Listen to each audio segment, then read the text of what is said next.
भगवान श्री कृष्ण के धाम में जन्माष्टमी पर्व।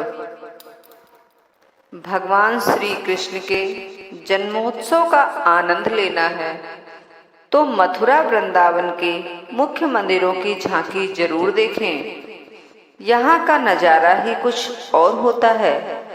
यहाँ के कुछ मंदिरों और गोवर्धन द्वारका में मनाए जाने वाली जन्माष्टमी उत्सव की एक झलक राजस्थानी कलात्मक पद्धति से निर्मित श्री बांके बिहारी मंदिर वृंदावन की शान है।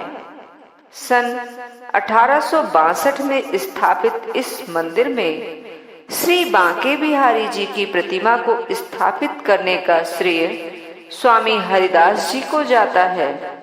3 जगह से टेढ़े और परमानंद के ठाकुर होने के कारण ही इन्हें बांके बिहारी कहा जाता है। इनके श्री विग्रह प्रतिमा के संदर्भ में बताया जाता है कि तानसेन के गुरु स्वामी श्री हरिदास जी श्री कृष्ण के बहुत बड़े भक्त थे और वृंदावन के निधिवन में रहकर भक्ति के पद गाया करते थे। वहीं एक दिन स्वामी हरिदास जी को स्वप्न में आया और स्वप्नानुसार उन्होंने निधिवन के बताए हुए स्थान पर खुदाई की तो बांके बिहारी जी का श्री विग्रह प्राप्त हुआ, जिसे बाद में इस स्थान पर स्थापित किया गया। श्री बांके बिहारी मंदिर में जन्माष्टमी बड़े ही उत्साह और आनंद के साथ मनाई जाती है। रात को 12 बजे भगवान श्री कृष्ण जन्म की आहट के साथ ही बिहारी जी का पंचामृत से अभिषेक कराया जाता है। मंदिर के मुख्य चबूतरे पर व्यास जी द्वारा कृष्ण जन्म की कथा कही जाती है। मंगल आरती करने के बाद ही चारों ओर आनंद और खुशियों की लहर छा जाती है। सुबह 7 बजे से ही नंदोत्सव प्रारंभ हो जाता है, जिसमें कृष्ण जन्म आनंद में खेल खिलौने और वस्तुएं लुटाई जाती हैं। मटकी फोड़ लीला का आयोजन होता है। यह दृश्य बहुत ही खूबसूरत होता है। जयकारों से गूंजती श्री कृष्ण जन्मभूमि। जन्माष्टमी के मौके पर श्री कृष्ण जन्मभूमि यानी गर्भगृह की चर्चा न हो, ऐसा हो ही नहीं सकता। कृष्ण के जन्म स्थल को गर्भगृह के नाम से जाना जाता है। कृष्ण जन्मभूमि के बारे में कहा जाता है कि कृष्ण के पोते वज्रनाभ ने ही जेल के ऊपर मंदिर बनवाया, जिसे महमूद गजनवी ने तुड़वा दिया। सन 1150 में इसे फिर से बनवाया गया और सिकंदर लोदी के काल में इस मंदिर को फिर से तुड़वा दिया गया और फिर जहांगीर के समय ओरछा के राजा वीर सिंह बुंदेला ने इस मंदिर का पुनः निर्माण कराया, लेकिन औरंगजेब द्वारा नेस्तनाबूद करने के बाद सन 1965 में इसका पुनर्निर्माण किया गया, जो आज तक है। आज भी जन्म स्थान में उस जेल के दर्शन होते हैं जहां भगवान श्री कृष्ण ने जन्म लिया था। कृष्ण की जन्मभूमि मथुरा में जन्माष्टमी जिस भाव से मनाई जाती है, उसके दर्शन अन्यत्र कहीं और देखने को नहीं मिलते। अधिकांश मंदिरों में जन्माष्टमी का आयोजन रात 12 बजे होता है, लेकिन वृंदावन के 3 प्राचीन मंदिरों में जन्माष्टमी दिन में मनाई जाती है। इस अवसर पर मंदिर को भव्य रूप से दुल्हन की तरह सजाया जाता है और भागवत भवन को द्वापर युग की जेल का स्वरूप प्रदान किया जाता है। रात के 12 बजते ही पूरा भवन नंद के घर आनंद भयो और हाथी घोड़ा पालकी जय कन्हैया लाल की के जयकारों से गूंज उठता है और भक्त आनंद की मस्ती में सरोबार हो इस आह्लादपूर्ण और रोमांचकारी माहौल में खो जाते हैं। वृंदावन स्थित 500 साल पुराने राधा रमण मंदिर को हिंदुओं के प्राचीन नाम मंदिरों में गिना जाता है। इस मंदिर की स्थापना सन 1542 के आसपास गोपाल भट्ट गोस्वामी द्वारा कराई गई है। बताया जाता है कि गौड़ीय वैष्णव संप्रदाय के अनुयायी श्री चैतन्य महाप्रभु के अंतर्ध्यान हो जाने के बाद गोपाल भट्ट अति विचलित हुए।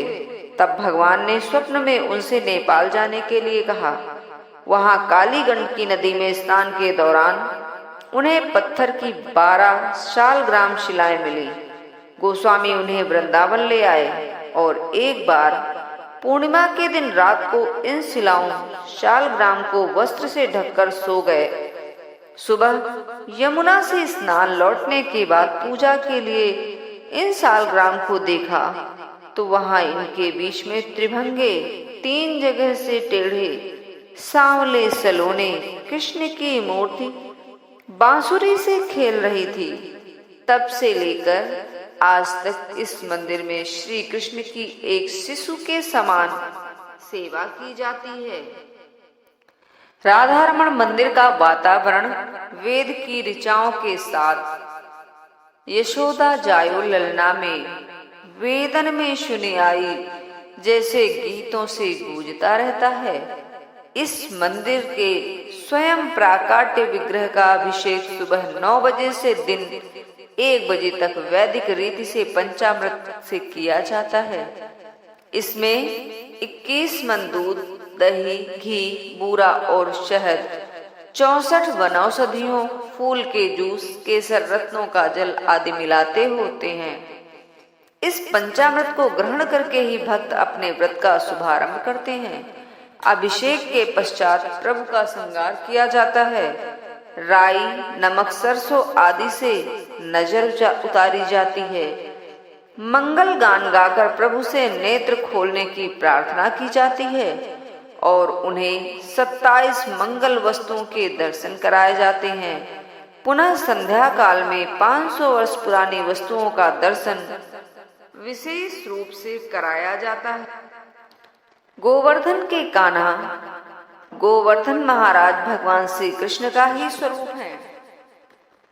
गर्ग संहिता के अनुसार गोवर्धन और कृष्ण का रिश्ता कृष्ण के इस पृथ्वी लोक पर अवतरित होने से भी पहले का है। जब कृष्ण ने राधा जी से द्वापर युग में अवतार लेने को कहा तो श्री राधा जी के बिना गोवर्धन पर्वत और गोलोक धाम के पृथ्वी पर अवतार लेने से मना कर दिया गया था और गोवर्धन पूजा का आरंभ श्री कृष्ण के द्वारा ही करवाया गया था। तब से लेकर आज तक गोवर्धन पर्वत की परिक्रमा का विशेष महत्व माना गया है। यही कारण है कि 12 महीने यहाँ परिक्रमार्थियों का जमघट लगा रहता है। जन्माष्टमी के दिन गोवर्धन सहित समूचे ब्रज मंडल में उत्सवों का आयोजन किया जाता है और इस दिन परिक्रमार्थी बाल गोपाल श्री कृष्ण के जन्म की बधाइयों और मंगल गानों का उद्घोषों के साथ परिक्रमा का आनंद लेते हैं। द्वारका में श्री कृष्ण का जन्मोत्सव श्री कृष्ण द्वारा राजाधिराज और द्वारका के अधिपति के रूप में बिताए गए समय का साक्षी द्वारिकाधीश का मंदिर गुजरात के द्वारका में स्थित है। कहा जाता है कि द्वारकाधीश का वास्तविक महल महाभारत युद्ध के बाद ही समुद्र में समा गया था। 4 धाम में शामिल 72 खंभों वाले इस 5 मंजिला मंदिर को जगत मंदिर अथवा निज मंदिर के नाम से जाना जाता है। वर्तमान में जो मंदिर है इसे 16वीं सदी में कृष्ण के पोते वज्रनाभ द्वारा मंदिर के आधार पर ही बनवाया गया। चालुक्य शैली में बने इस मंदिर में 2 मुख्य मार्ग हैं। पूर्व दिशा में मोक्ष द्वार और दक्षिण दिशा में स्वर्ण द्वार। मंदिर के शिखर पर भगवान द्वारिकाधीश की मूर्ति विराजमान है और इसकी चोटी पर लहराता झंडा दिन में 5 बार बदला जाता है जो सूर्य और चंद्रमा का प्रतीक है। जन्माष्टमी के दिन द्वारिकाधीश मंदिर में श्री कृष्ण जन्मोत्सव का बड़ी पर्व धूमधाम से मनाया जाता है और कृष्ण के द्वापर युग के राजसी ठाट बाट के अनुसार मनाया जाता है। मंत्रोच्चार से सुबह 8 से 10 बजे के बीच द्वारकाधीश का पंचामृत से अभिषेक किया जाता है। इसके बाद सुगंधित पदार्थों के द्वारा क्रिया संपन्न कराई जाती है। फिर प्रभु का आभूषणों और रत्न मणियों से भव्य श्रृंगार करते हैं। 11 बजे उत्सव भोग कराया जाता है। तत्पश्चात जन्मोत्सव के बाद 2 बजे महाभोग कराया जाता है। दूसरे दिन सुबह 7 बजे प्रभु को पालने में झुलाया जाता है। जय श्री कृष्णा।